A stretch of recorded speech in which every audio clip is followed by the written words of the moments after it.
How would you like a 15% discount to my daily email, the stack of stuff, the show notes, discounts to the conference, all of that? All you need to do is text the word show to 33777.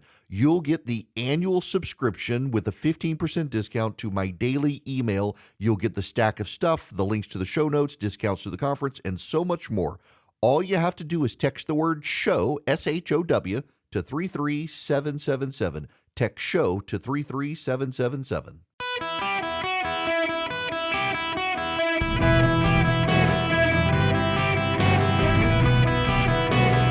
Welcome to the Eric Erickson Show podcast, Hour 2. Hello, America. Welcome. It's Eric Erickson here. Delighted to have you with me. The phone number, should you wish to be on the program, 877-973-7425. Those of you just tuning in, remember, if you text Eric, E-R-I-C-K, to 33777, you can get the show notes, the podcast, the live stream, all that great stuff. We got to go back to a story that just doesn't want to go away. Claudine Gay, the president of Harvard, more plagiarism charges against her. Will it matter? Possibly not. However, there's a lot of news here that's happened over the last couple of weeks while we were gone. Now, this is from Aaron Sabarium at the Free Beacon. Harvard University president Claudine Gay was hit with 6 additional allegations of plagiarism on Monday in a complaint filed with the university, breathing fresh life into a scandal that has embroiled her nascent presidency and pushed the total number of allegations near 50. 7 of Gay's 17 published works have already been impacted by the scandal. But the new charges, which have not been previously reported, extend into an 8th. In a 2001 article, Gay lifted nearly half a page of material verbatim from another scholar, David Cannon, a political science professor at the University of Wisconsin. The article, The Effect of Minority Districts and Minority Representation on Political Participation in California, includes some of the most extreme and clear-cut cases of plagiarism yet. At one point, Gay borrows 4 sentences from Cannon's 1999 book, Race, Redistricting, and Representation, The Unintended Consequences of Black Majority Districts, without quotation marks and with only minor semantic tweaks. She does not cite Cannon anywhere in or near the passage, though he does appear in the bibliography. So let me read you. This is what David Cannon wrote in 1999. The Voting Rights Act is often cited as one of the most significant pieces of civil rights legislation passed in our nation's history. The central parts of the Voting Rights Act are Section 2 and Section 5. The former prohibits any state or political subdivision from imposing a voting practice that will deny or abridge the right of any citizen of the United States to vote on account of race or color. The latter was imposed only on covered jurisdiction with a history of past discrimination. That's David Cannon. Claudine Gay. The Voting Rights Act of 1965 is often cited as one of the most significant pieces of civil rights legislation passed in our nation's history. The central parts of the measure are Section 2 and Section 5. Section 2 reiterates the guarantees of the 15th Amendment prohibiting any state or political subdivision from adopting voting practices that deny or abridge the right of any citizen of the United States to vote on account of race or color. Section 5 imposes only on covered jurisdictions with a history of past discrimination. There are 2 footnotes as well that are verbatim copies from David Cannon. David Cannon says, I'm not at all concerned about these passages. This isn't even close to an example of academic plagiarism. Now, one part of it is a quote of the legislation and another of the 15th Amendment, so obviously not. However, the Harvard Corporation says it reviewed Gay's publishing history and found several cases of inadequate citation, but didn't identify any of the examples described in the new complaint. The discrepancy raises troubling questions about the scope of Gay's plagiarism. Now, it is absolutely true. It's hard to say anything about the Voting Rights Act, other than the Voting Rights Act is cited as one of the most significant pieces of civil rights legislation passed in our nation's history.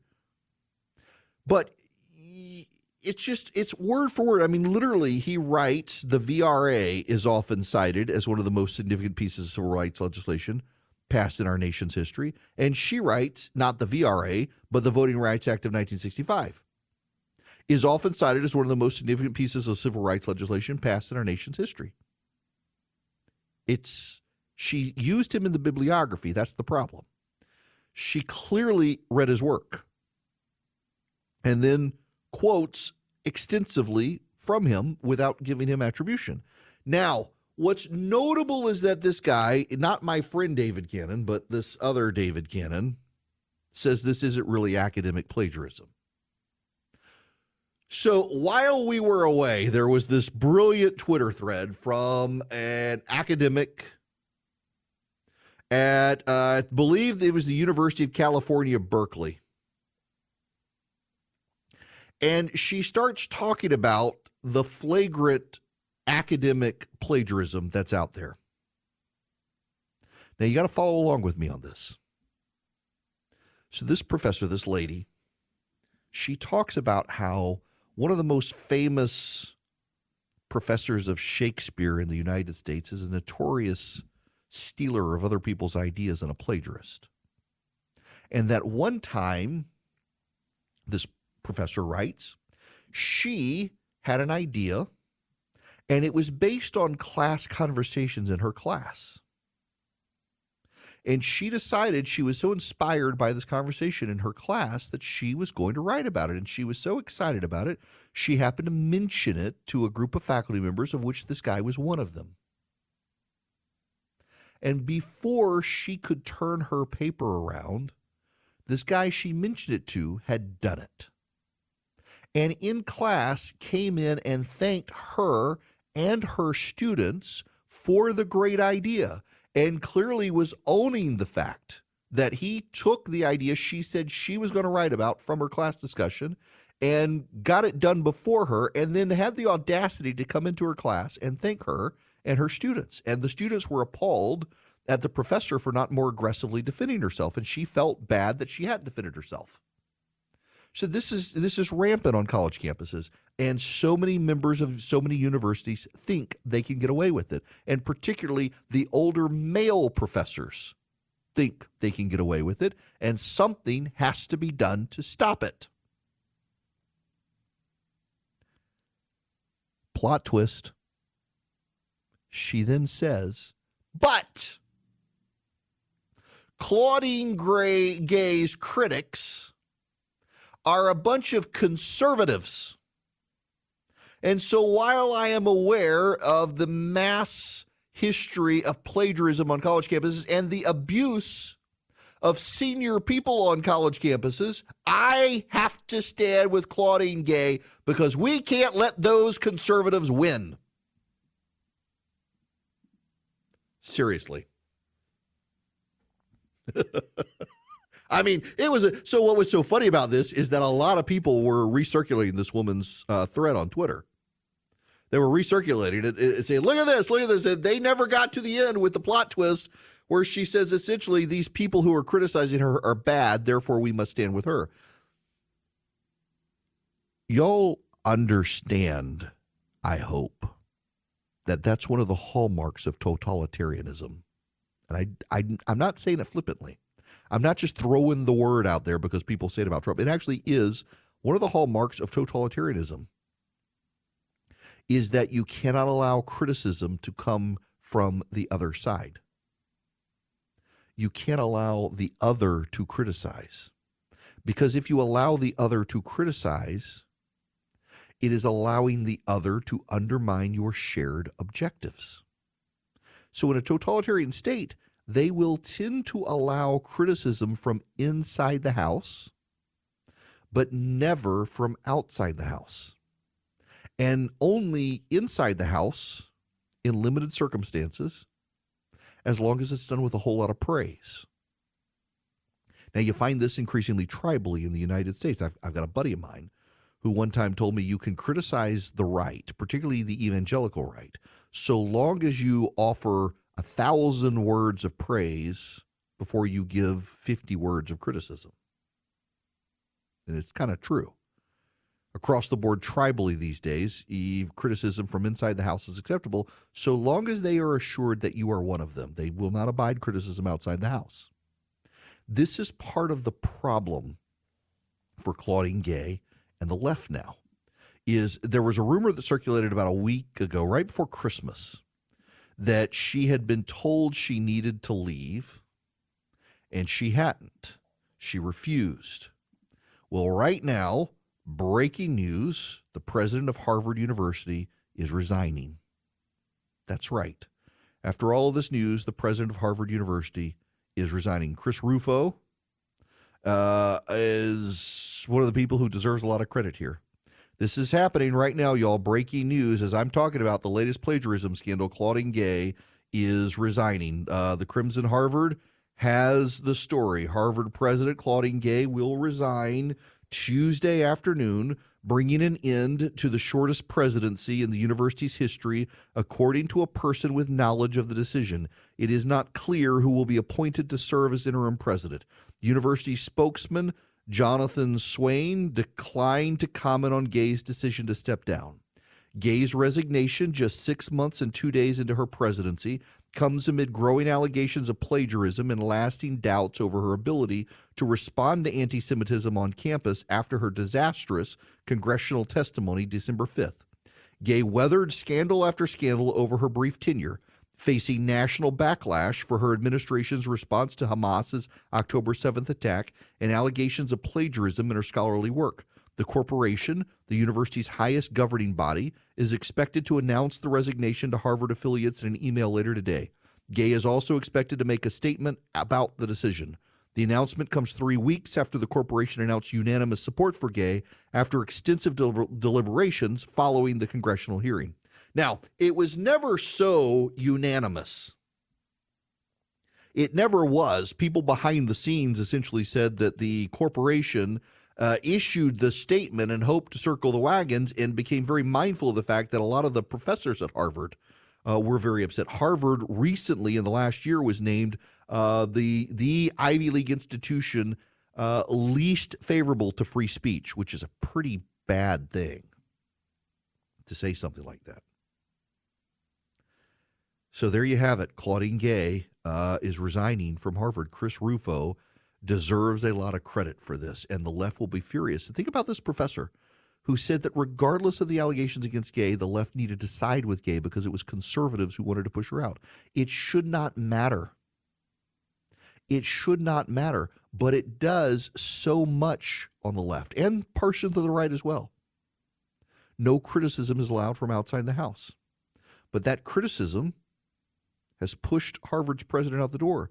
Just before Christmas, Bill Ackman, the philanthropist and hedge fund guy who's been pushing for her to be gone since her congressional testimony, said that there was a report that Harvard's board asked her to leave and she refused and threatened litigation if she did. Well, drip, drip, drip. Here comes more. And what's notable, think about the way Chris Rufo played this. It's really genius. They trotted out a lot of examples of clear plagiarism, but they weren't the strongest examples of clear plagiarism. And Harvard could bat them all down the first round. They batted down the second round, which was a little more substantial. And they said they've reviewed everything, all the accusations. So here comes the third round of plagiarism. Harvard says they reviewed every example and every accusation, but not these, and they were word for word identical, and it doesn't matter that the left-wing professor said it wasn't really academic plagiarism. It was almost word for word what he wrote, even when you take out the quotations. And now Harvard president Claudine Gay resigning this afternoon over more accusations of plagiarism. Question is, who are they going to replace her with? I guarantee you it's going to be someone just as woke and problematic. So, guy named Jay Lampert on Twitter has tweeted out, people in Florida will not be able to know that the Harvard president has resigned because it would run afoul of the don't say gay law in Florida. Well, I'm on the radio throughout the state, and I will tell you that Harvard's president is out. A really big deal. You know, So follow along with my thinking here on this, and this is total speculation on my part.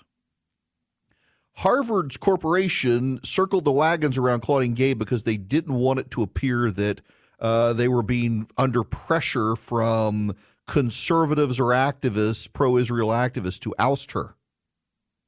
So now she's resigning. Do you really think, of course they're not going to find a conservative, but do you think they're going to go with anyone other than super woke? I can't imagine them going with anyone other than a super woke to combat this stuff. I don't see how they can do anything other than find another super woke progressive. Now, they shouldn't, of course, because one of the things about Claudine Gay's tenure at Harvard is that it became deeply hostile to free speech. It became deeply hostile to any values other than woke cultural values. And it's okay to have a progressive college president. I mean, you're not going to have a conservative college president unless, God bless you, you're at Hillsdale College or something like that. But you can have a liberal college president who supports allowing conservative voices on campus. The University of Chicago is a perfect example of this.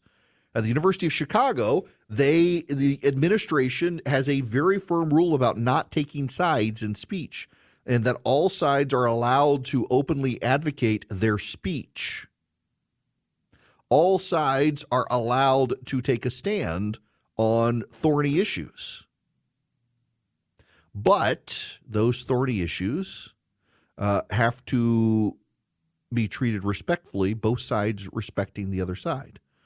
And Claudine Gay wasn't like that at Harvard. She openly took sides and pushed the university to take sides, and it's caused all sorts of problems, including now her ouster, which is a good thing. It's a great advance that this has happened, and not a surprise that it's happening as all these Harvard students have been home talking about it outside the Harvard bubble. Outside the Washington bubble, Americans for Prosperity is fighting for free markets and free people. Americans for Prosperity would love to have you on their team. What sets them apart from other conservative groups out there? Well, they're a do tank, not really a think tank. So they do write white papers like a lot of the think tanks in Washington, but they're actually organized at the state level. They got 36 states organized, and they bring in you, the activists, and educate you about the issues. Like, for example, in my home state of Georgia, there's going to be a big fight on school choice, and Americans for Prosperity fights for school choice. And they've been fighting around the country on this. And so they'll bring in activists. They'll educate them on the best arguments, how to target persuadable members of the state legislature, how to go to them and their neighbors to make the case for it. It's what they do. They do it for free markets and free people. They do it for school choice. They do it for limited government. They do it for tax reform and deregulation. And they want you to be part of their army of activists. All you have to do is go to americansforprosperity.org/Eric today. americansforprosperity.org/ERICK. Go sign up with Americans for Prosperity and be a fighter for free markets and free people around the country. Welcome. It is Eric Erickson here. The phone number 877-973-7425. Should you wish to be on the program, I am happy to have you. If you're just tuning in, Claudine Gay is out. Another complaint was filed at Harvard yesterday about her plagiarism, and, well, the chickens came home to roost today, and she is gone. Good. Now, I got to play you a little bit of audio here. This is Representative Tinney. Representative Tinney is, hang on a second, I'm having a brain fart here. I know it's Claudia Tinney. She is New York, one of the Republican members of New York. I thought it was New York, but all of a sudden I had it in my head, it's not Michigan, is it? No. Listen to this. She is a Republican member. She is from New York. You need to listen to this. you're going to get more migrants, which is exactly what we're getting. And the costs are, again, astronomical to a state that is in free fall when it comes to our fiscal sanity and our fiscal strength right now. We have so many unfunded mandates and so many taxes that really, where are you going to turn with, by the way, the largest outmigration of people in the entire nation are leaving New York State. High earners are leaving. They're the ones that pay most of the taxes. So, it would make it'd be common sense if Mayor Adams would just say, let's go with these sanctuary policies. I have a feeling, though, the New York City Council is not going to go along with them because they don't seem to be bothered by this. But I will say one thing that I'm noticing, Cheryl, and the common denominator in all this is Democrats. I am starting to hear from Democrats, not politicians, Democrats, citizens who are saying enough. And they're actually talking about deportation, something that would be unheard of prior to this crisis. They're talking about deportation, something they weren't doing prior to this crisis. Greg Abbott, Ron DeSantis, they've kind of won this fight. They've raised enough public awareness in it. This is Brandon Johnson, the communist mayor. And I listen, he's a communist. He actually is a communist. Mayor of Chicago. Mayor Brandon Johnson, we spoke to you, my colleague Poppy Harlow spoke to you a couple days ago about this issue as well. The words breaking point are consistently used, both in border towns and more in the internal areas of the country right now, your guys' cities. What does that mean? Is it just a money thing? Is it a capacity thing? What does breaking point actually mean for people who want to understand this? Yeah, what it means is that, we have infrastructure in our local communities that are not designed to carry such a burden. Local municipalities are not structured to be able to carry the weight of a crisis like this. And I've sent a delegation to the border to see firsthand what our bordering cities are experiencing. And what we have said repeatedly is that there has to be better coordination. And without a coordinated operation, this is going to crush local economies because there is a financial responsibility that we have all taken on. And look, the bottom line is this, for at least for my experiences, is that we have a governor in Texas that is governing out of fear. And what we need right now, we need sound minds. And that's why I'm grateful for the leadership of Mayor Eric Adams and the leadership of Mayor Mike Johnston, because we are working collectively together to be able to bring some structure around this crisis. By the way, real quick, breaking news, Claudine Gay has dropped a resignation letter. She's accusing her critics of racism. You will not be surprised to know that it's all racism, not her plagiarism, it's racism. Now, to this border issue. Brandon Johnson and Eric Adams, the mayors of Chicago and New York, are overwhelmed by the amount of illegal immigrants now in their communities who need help. California, by the way, has decided to give them all health insurance. That's right. California, they're going to give them all health insurance on taxpayer dime. Can I tell you what bothers me more than, okay, I have to be clear here because I know there are some persnickety people out there saying, why does it bother you more than came here? There are a lot of graceless people out there. The thing that really bothers me about this, beyond the issue of illegal immigration, let me put it to you that way. The thing that really just irks me in this is the lack of empathy from the Democrats on this. Ironically, Democrats have for years considered themselves the more empathetic of the two parties, more able to relate to people where they are, more able to relate to people's walk in life. They never cared about the burdens of the border areas of this country until they themselves were forced to deal with it. They never cared.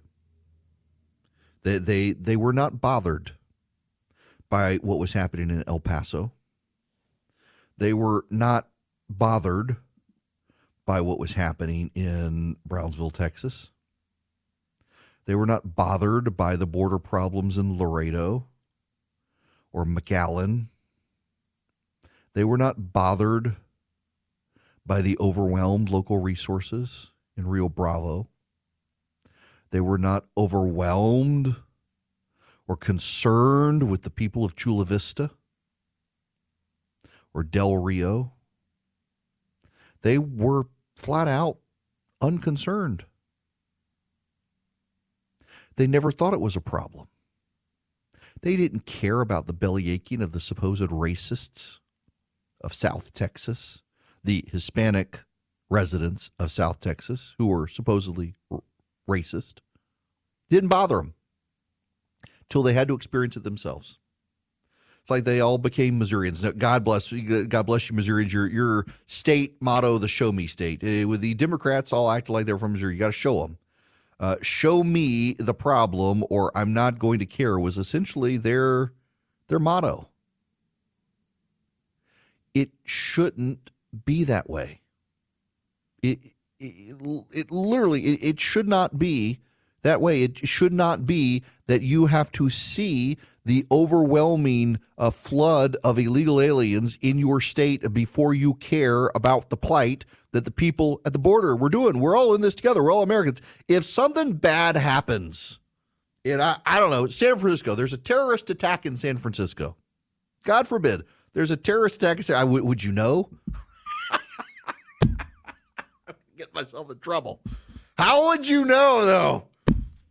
Did the sewer system blow up? I don't know. It smells like another day in San Francisco. But God forbid there's a terrorist attack in San Francisco. I would want justice for the people of San Francisco. I don't know if the people of San Francisco would want to do anything about it. But I myself would want justice for the people of San Francisco. And I myself would be engaged in charitable endeavors to help the people who have suffered from this attack.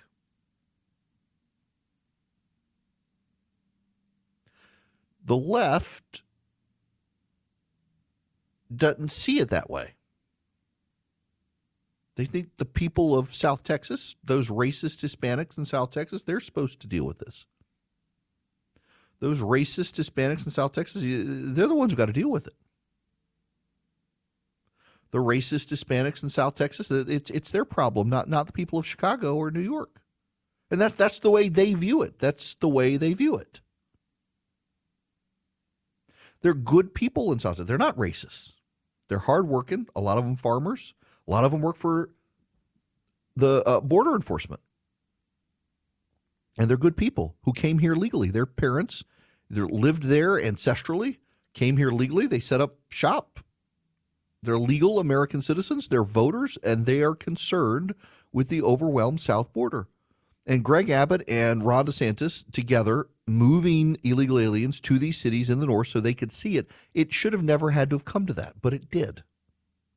It should have never had to have happened. The people in Chicago and the people in New York should not need to see it for their own eyes in their own communities to understand it's a problem.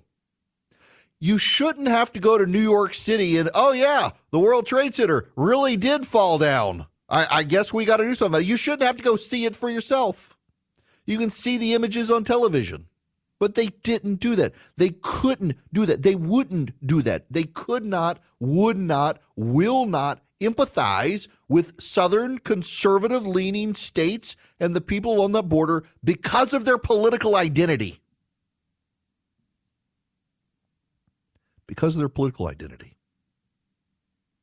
If it was Democratic mayors in Democratic states, they would be concerned. And now guess what? They are concerned because it is Democrats in Democratic states who are complaining. That's the only reason they're taking it seriously now. That's the only reason, is because it's Democrats doing it. It shouldn't have to be that way. Our nation isn't just Democrats and Republicans. They're independents, libertarians, Green Party members. But they're all American. And when a city is having a problem, you shouldn't have to experience the problem yourself in your own city before you care about the problem that city's having. I'm concerned about the homeless problem in California. The problem is the government in California itself is not concerned about the problem. And there's nothing I can do when the government of California decides it's not a problem. We're just going to rename them unhoused. And well, once they get a house, they're no longer homeless. And the underlying problems, the drug addiction, like, no big deal. I mean, that's poor governance there. But when you have a problem like an overwhelmed border, hundreds of thousands of people coming over, you shouldn't have to go live it to be concerned about it. And the problem is the potential for terrorism now. I mean, we're not dealing with hypotheticals here necessarily. We know bad people have come across. We've caught people coming across who are on the terror watch list. Not everybody gets caught. Some get away. Former El Paso U.S. Marshal Robert Almonte was on Fox News Live discussing the number of migrants who are encountered and says he's worried about terrorism as illegal immigrants come across. He said he was bracing himself for terror Christmas and New Year's. Thank God it didn't happen. But the terrorists are probably here. They're planning a terror attack. They're going to do it when we least expect it. And then that'll be the wake-up call to finally secure the borders. And it shouldn't have to be that way.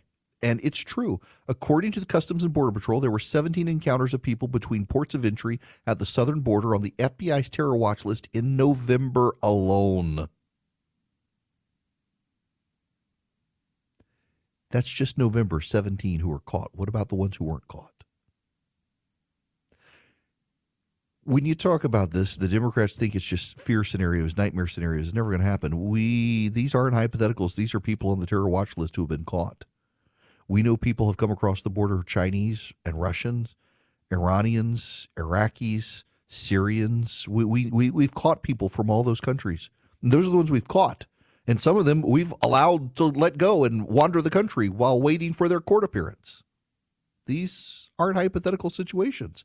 It's starting to be a problem even Democrats can't escape. And the problem is that institutionally, philosophically, the Democrats are desperate to ignore the problem because they do see a level of political advantage in flooding the zone with illegal immigrants who they think will ultimately be given American citizenship and vote Democrat. It's all a political ploy for the Democrats. They're putting our lives at stake to try to enhance a Democratic political coalition that probably isn't coming for them anyway. It's sad to see, but at least now, thanks to Greg Abbott and Ron DeSantis, these Democrat mayors are paying attention to it. There was credit issues for banks over the Christmas holiday season while we were gone. More banks having trouble, which is it's kind of interesting. You know, as interest rates have gone up, a lot of banks had moved into bonds to try to make some money. And as interest rates went up, the bonds were less valuable. They're undercapitalized now. They're having problems. The feds are trying to figure out what to do. No wonder my friends at Swiss America have been sounding the alarm about the secret war on cash and the all-out assault on our freedoms. With soaring interest rates squeezing the economy and banks teetering on collapse, Swiss America can educate you on ways to protect your hard-earned assets now. You need to go read their report, The Secret War on Cash. Your copy is free by calling or texting 800-289-2646. The all-out war on cash includes digital forms of currency. It's spreading daily. Go read The Secret War on Cash. It's free to you guys if you call or text 800-289-2646 and just give them my name, Eric Erickson. You call or text 800-289-2646. You give them my name, Eric Erickson, or you can go to SwissAmerica.com/Eric. That's SwissAmerica.com/ERICK, or call or text my name, Eric Erickson, full name, to 800-289-2646. Message and data rates might apply. Obviously, I got cookbooks for Christmas. It's what I get for Christmas. I got, you may want to sit down for this one, Paula Deen's Southern Cooking Bible, or Bible of Southern Recipes, something like that. Yes. I got one from the Pioneer Woman. I love Rhea Drummond so much. I have all of her cookbooks. I used to get them sent to, she was always very kind to send them. These days I got to buy them. That's okay. I buy them, and I would absolutely buy them. So I got her latest cookbook, which I didn't have, and my kids got it for me. My daughter got me some Middle Eastern cookbooks because she likes the spice blends of the Middle East and wants me to cook more Middle Eastern food. I got to do shawarma for her this week. The one thing I didn't get, I want a Beretta A400 shotgun. I want like a 20 or 28 gauge for birds. I don't need a 12 gauge. I didn't get that. My wife said I can go buy it myself if I want it. But I have decided the big purchase I want, and it's expensive, and I don't have the money for it. Somebody's got to give me the money for it.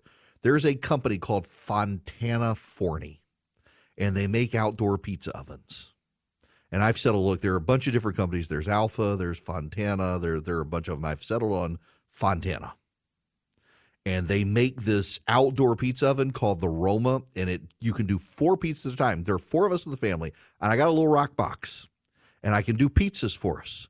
But it's 1 at a time, and I want to be able to do 4 at a time, get all of them in there together at the same time, and do like roasts and stuff. Pizza oven is not just for pizza, it's for roasting meats and stuff like that. And so I want this outdoor pizza oven, this ginormous, it's gas and wood, so I can use gas or wood. And I haven't got it, but I've decided my next big cooking purchase is going to be one of these Roma, Fontana Forney Roma outdoor ovens, because I want to do pizzas, multiple pizzas at a time, but I've also got a pork loin recipe, and I want to be able to bake bread, too, in it, because a wood-fired oven baking bread is fantastic, and it's time to up my game. So I haven't gotten that yet, but I will eventually. One day. My wife, I'm going to park in the backyard and not tell my wife when I get it and see what happens. Oh, I got so much cooking stuff.